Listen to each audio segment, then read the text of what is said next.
Good evening, my fellow Malaysians. This is Dr. K.N. Singh from Johor on the 1st of July 2022, again with my views on the current affairs in Malaysia.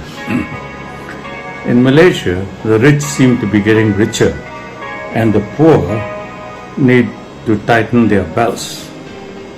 Apparently, 500 Malay contractors had to close down as they were not licensed because they could not afford the rise in prices of construction material and cancellation of jobs in this recession.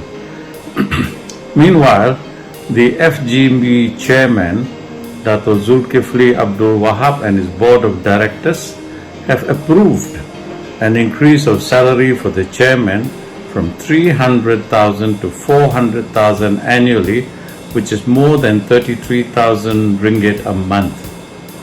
The members of the board of directors also had a pay increase from 120,000 to 150,000 ringgit, which works out to about 12,500 ringgit a month. This is directors' fees, okay? They are also to be given a daily allowance to attend meeting with bankers and lawyers for their lunch meetings, which the bankers and the lawyers pay for anyway, and they will be given 1,000 ringgit a day to attend these meetings on behalf of the company. FGV, many of you may not realize, is 80% owned by Felda. On the other hand, the government is talking of removing subsidies for the Malaysian public, and this will place an additional burden on the people in these hard times. And the Felda people fall below the 40% of our society. How does this government reconcile this equation of taking from the poor and giving the rich?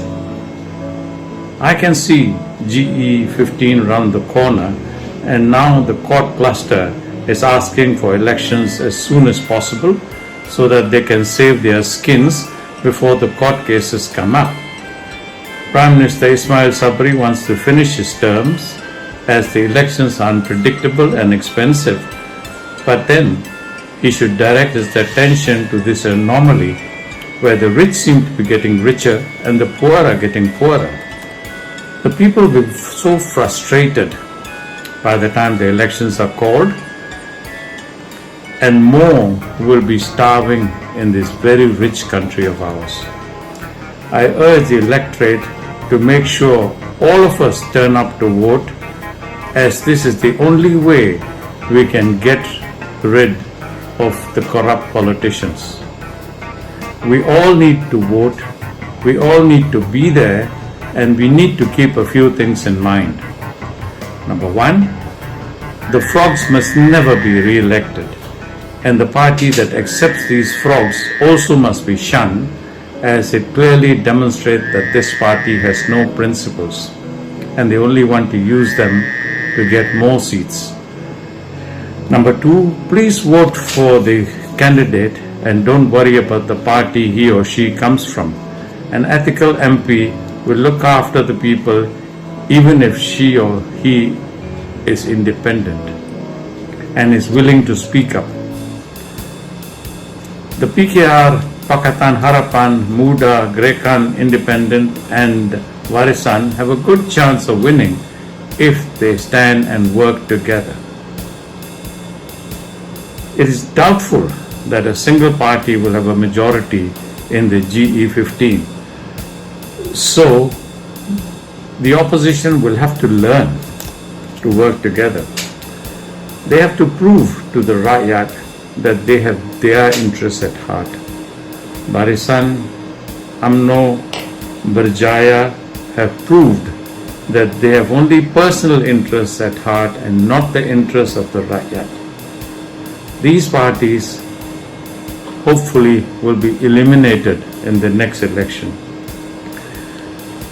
To do this, you have to make sure that everybody you know comes to vote, as this is the only time to set things right for our beloved country.